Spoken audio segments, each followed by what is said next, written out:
I was receiving the message this morning about breaking generational curses. And we all talk about, you hear about breaking generational curses. And what are those generational curses? What are they? What are we working on breaking within the bloodline? And they started out by showing me, so I go to, hang on, I'm going to get personal. I'm going to get vulnerable here. Okay. And so I go visit my mom every week. She is 88 years old. Okay. I go visit her every week and spend time with her. I'm working on a healing journey, right? And so, in much of that, like sitting with her, visiting with her, spending time with her, a lot of things come up. There's a lot of healing in that, a lot of triggering in that, a space for me to be able to work on healing our generational curses and trauma. And I'm able to see a lot of things and spending and healing with her. Okay. And so one of the things is that we have, well, there's so many things, but as I walk into the home that she shares with my aunt and my cousin, we have one of our generational curses is gluttony. And they started talking to me about the 7 deadly sins. Okay. And we have a lot of obesity in our family. We have lots of generational curses, and I'm going to talk about them. Okay. And if anybody has known me for an extended period of time, I've always yo-yoed with my weight, gone up and down, always struggled with that. Okay. And now that have been working on my healing for quite a long time, I pay attention to a lot of things, right? I pay attention to what my mom says. I pay attention to the environments. And, I go in and my cousin, who is struggling as well, is on a GLP-1, has diabetes. And I go, the stuff is in the refrigerator, the insulin, the injections, all of the things. And then all over the counters is cookies and chips and bread, and the cupboards are filled with it. Mm-hmm. There's no fresh fruit. There's no fresh vegetables. Well, a head of lettuce and an onion. And I just look at these things, right? I notice what is there, what is going on, right? Notice the level of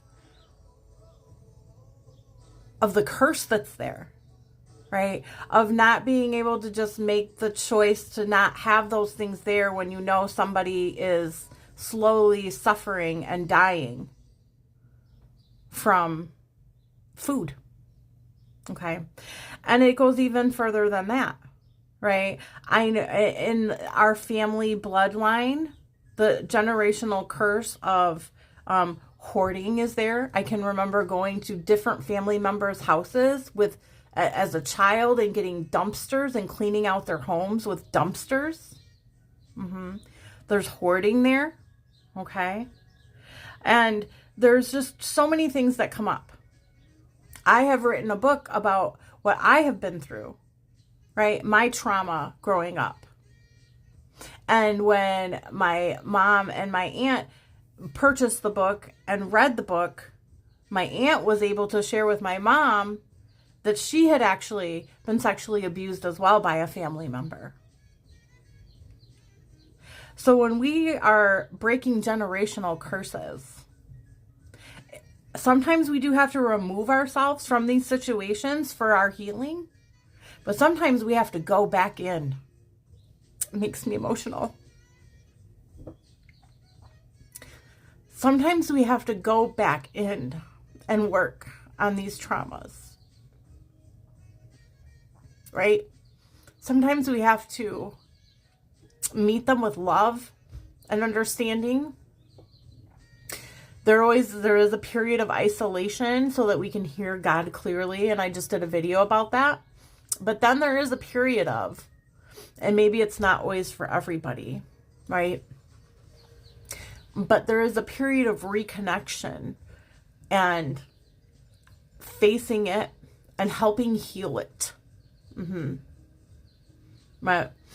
And it's crazy because, my mom's 88 years old and there's some things about her that will not change. There's some things that I can't change. I can't force her to change, but I can love her. I can choose to love her. I can choose to forgive her. I can choose to give her knowledge and love her for showing up and trying, because she does try. And so when we're working on breaking generational curses, it's tricky. It's not easy to be able to do. I have my aunt who has had a heart attack that still continues to smoke. I smoked for many years and I quit. I have my sister who was in remission from cancer who decided to go back to smoking.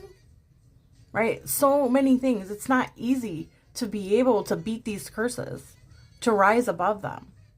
It's tough work. And a lot of the reason that I'm sharing this with you, if this is something that you're working on and something that you're doing, don't give up. Keep trying.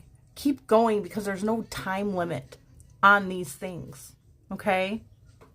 And part of it was, right?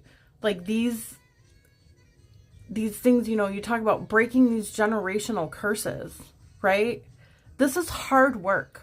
It doesn't happen overnight. It takes years to be able to change something in your bloodline that has been happening for years and years and years. And what I'm learning is that it's not about just running away from it, right? Do we go through a period of isolation? We do. Where we have to separate ourselves so that we can get clear.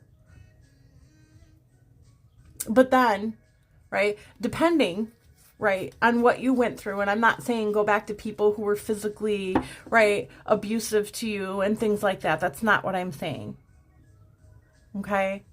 But if there's a way for you to be able to have conversations and work on healing with people in your bloodline, even if it's from a distance, right? It's about us healing our relationships. Even if you have to do it from afar, even if it takes time. That's part of the way that we heal our generational curses. And we lead by example, right? We lead by example. We show up by being different than what everybody else has been. So for me, I eat healthier. I go to the gym. I don't smoke. I don't drink. I don't hoard. I'm a minimalist. Right? And I lead by example. I forgive. Am I perfect? Absolutely not. We always have work to do.